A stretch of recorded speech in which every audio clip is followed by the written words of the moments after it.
Ragazzi, buonasera, siamo arrivati a dicembre. Dicembre è il mese delle feste. Quest'anno vanno come vanno, però noi non rinunciamo mai a fare festa.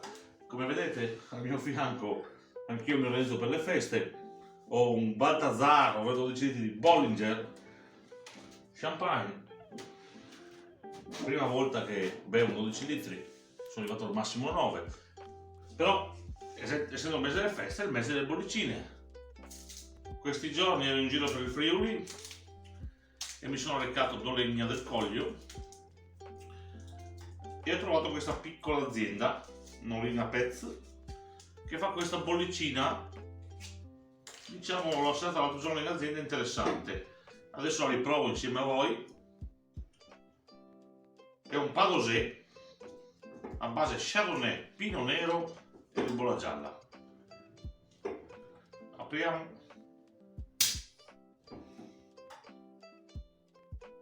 L'annata di imbottigliamento dal tappo lo vediamo nel 2013, la sboccatura è lo scorso anno, 2019, quindi significa che ha fatto un po' di anni sui lieviti. Loro dichiarano 36 mesi, però chiaramente ne ha fatti un po' di più. Lo versiamo, si chiama Joseph.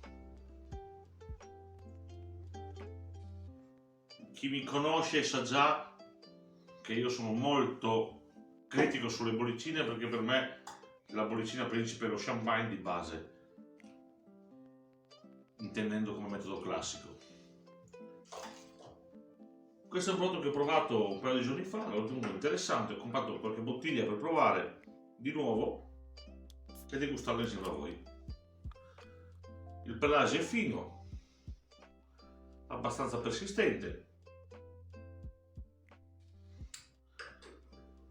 Il naso è molto interessante, molta frutta, un po' di fiori, ma molta frutta.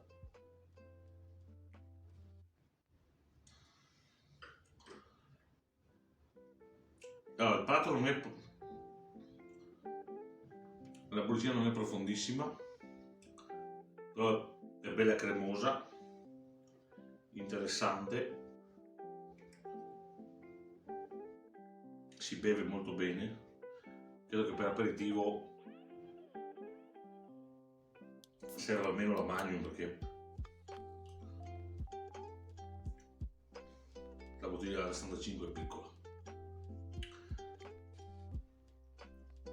Ripeto, non è profonda, però cremosa, si beve bene, l'acidità non è spiccatissima, come purtroppo capita nei vini friulani.